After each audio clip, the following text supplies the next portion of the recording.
So you may have come back to Deadlock, or you just started playing it for the first time and you really want to dive into it. The thing is, Deadlock is a MOBA and MOBAs are complicated, and that's just the truth of it. There's economy, there's items, there's builds, on top of gameplay mechanics. So I completely understand if you're coming into Deadlock kind of confused, because you're wondering, who should I play? First and foremost, I am a complete component of play who you want to play. If someone looks visually stunning to you, you like the way that they sound, or any of those things in between, by all means choose that character. My goal is to give you 4 heroes that I think are pretty beginner friendly so that you can ease into the complexities of the game. I think these heroes have a low skill floor. However, that does not mean that they don't have a high skill ceiling. So these heroes might be easier to play, but that doesn't mean you can't master them. In an evenly matched game, you should be able to do fine, and their playstyle should be clear and linear to understand on a starting level. Just a simple jumping off point.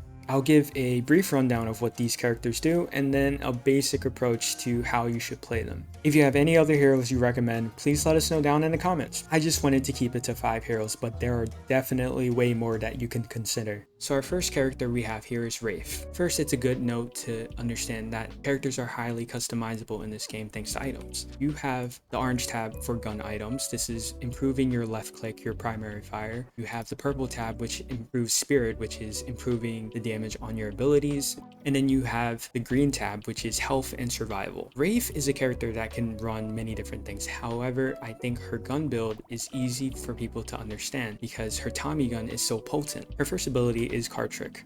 You can toss out a card and it auto tracks. It also follows your cursor.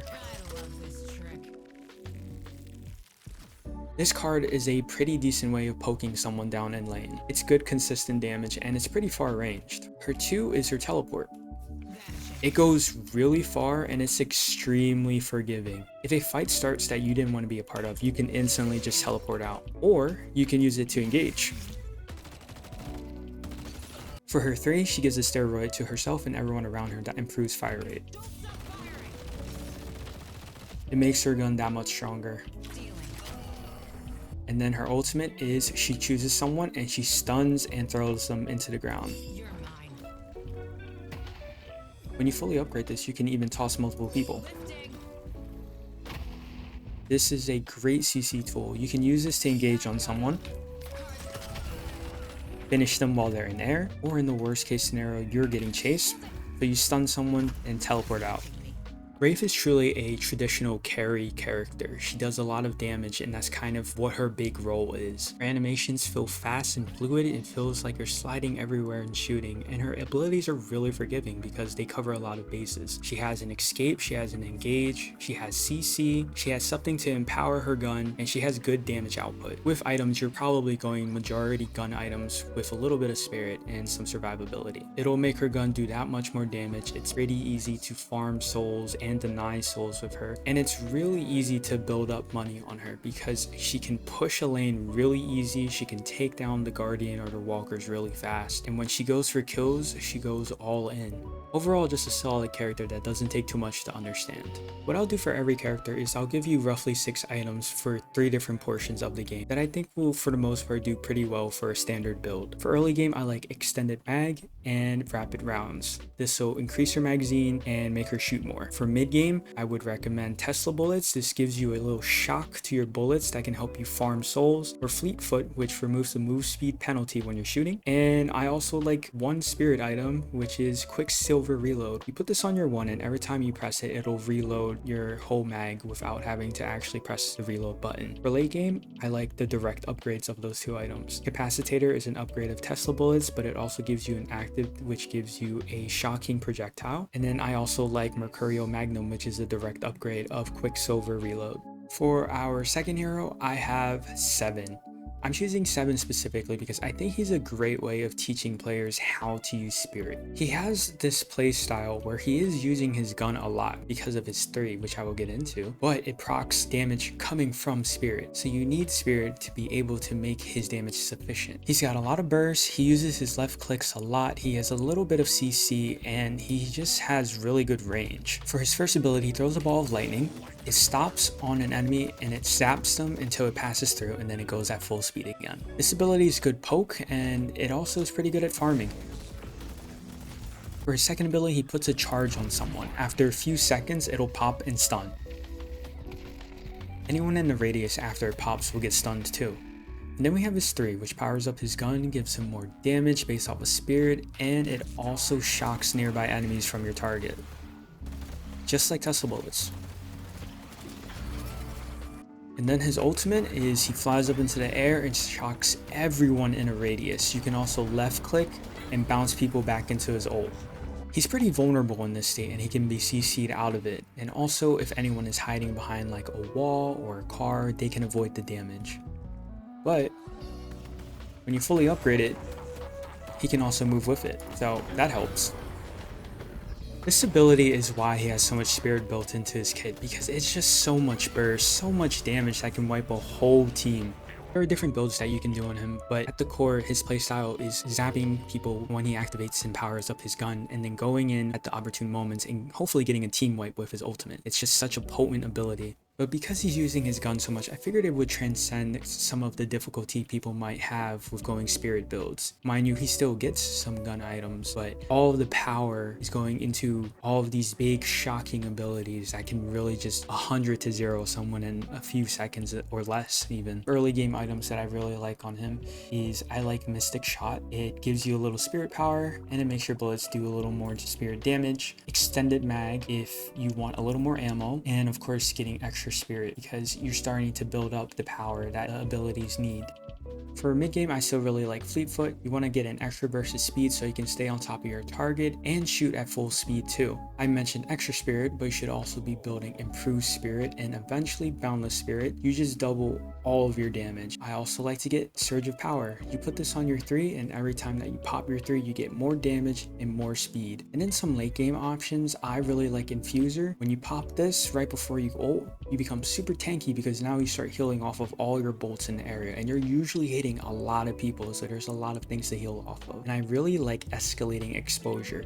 It's basically continually building off of your spirit damage. And for fun, I also really like Mercurial Magnum. You're already shooting so much, so getting that extra reload can be so clutch. The next hero I really recommend is Dynamo. I think Dynamo is a very good tank slash support type of character. He has a lot of CC, he has a heal, he has good wave clear, and he actually has a fast gun that can do a good chunk of damage. For his 1, he sends out a shockwave that knocks everything up.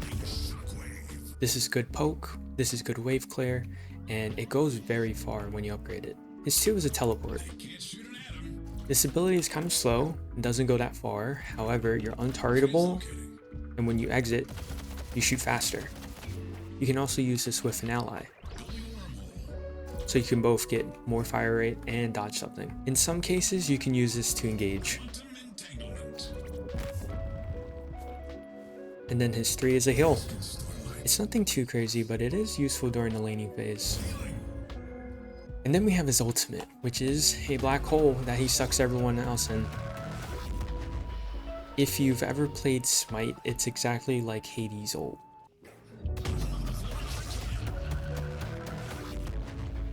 It just completely locks down anyone in this radius, and it's really showing the combo off of. So if you get a good amount of spirit on Dynamo, it goes so far. You clear out waves like instantly. Overall, the main reason why I decided to include Dynamo is because he's a good character at introducing team play. With a character like this, who's so supportive and tanky, you learn more about how to protect your teammates with your teleport and heal them, or how you can engage in creative and new ways so that you can get your massive ultimate off and hopefully get all 6 people. Essentially, he's teaching you how to team play and communicate with your team pretty well. You have to coordinate how you want to team fight with your ultimate, with your engage, how you're going to back up and heal. If you're going to dodge an ability and you're going to save someone, I would argue that his abilities are a great way of obtaining more game knowledge because you become more aware of all of these outside forces rather than being just a single carry just like Wraith is. And when you have team play like that, a character like this is really fun. If you're going a very supportive Dynamo build, here's what I recommend. For early game, I recommend a supportive item like Healing Right. This will give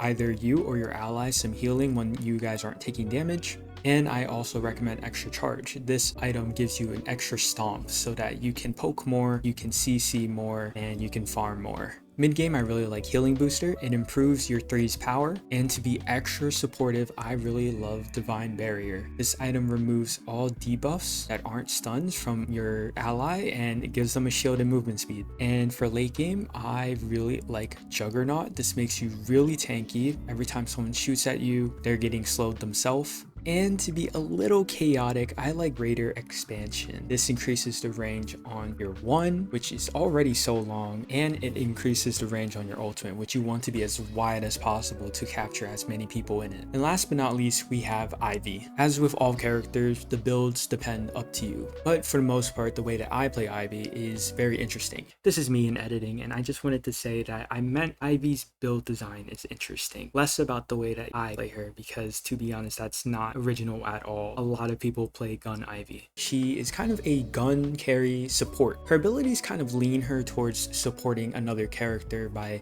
attaching herself to them, using CC or flying them out. But at the same time, she has this very interesting primary gun. It shoots very fast, so it's very similar to a gun that other characters have, such as Viper, where you're just pelting bullets into people. Alright, so for Ivy's kit, her one is she throws out a Vine Bomb, pretty much.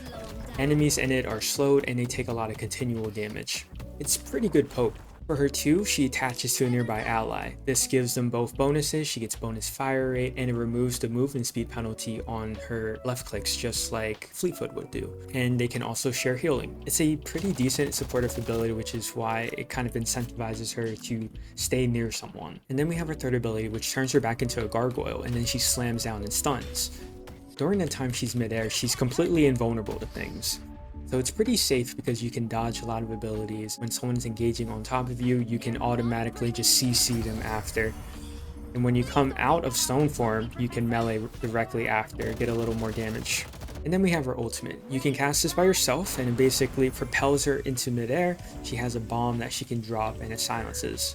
It moves pretty fast, you can traverse pretty far, and it lasts pretty long. And the great thing is that you can also carry an ally. You target them, and then you launch them both up.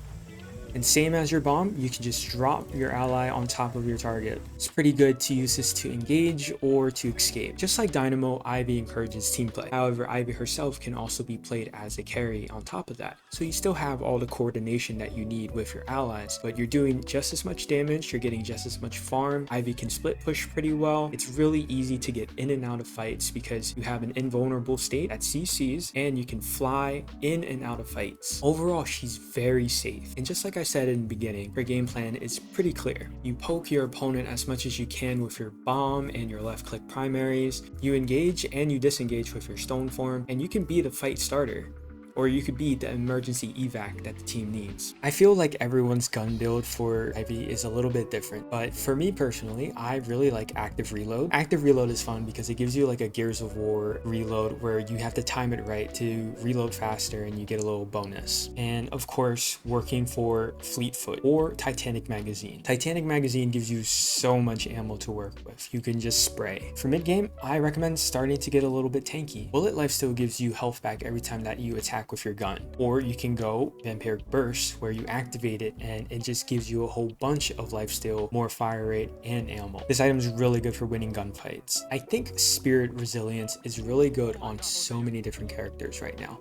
Basically, when you're below 30% health, you get more Spirit Resist. Spirit damage right now is so rampant and so much stronger than gun damage, so I feel like protecting yourself against all of these different abilities is pretty crucial. And then the last item I recommend is Siphon Bullets. This is an item where you should get it sooner than later because it infinitely stacks. It makes you tankier because you're siphoning health with your bullets, but you're also doing a lot more damage because of that. If you're doing really well, I recommend this. But in the case that you want something a little simpler, I also recommend Frenzy. When you're below 50% health, you get a lot more stats. And there you have it. Those are 4 heroes that I think are pretty beginner friendly right now in 2025. At the time of recording, there are 32 different heroes, so there's bound to be a hero that fits your playstyle. But again, this video is just to get your foot through the door. If you just like another character, by all means play that character. And if you have any recommendations that you think other people would enjoy, then please let us know. My goal for Deadlock is to foster a community that's going to grow together, learn together, and have fun ultimately. I just have a hunch that it's going to be a really good game in the end, and I'm enjoying every step of the way. I've never been a part of a game during such an early part of development, and it feels so exciting because of that. But anyways, if you enjoyed the video, please like and subscribe, and I will catch you in the next Deadlock video.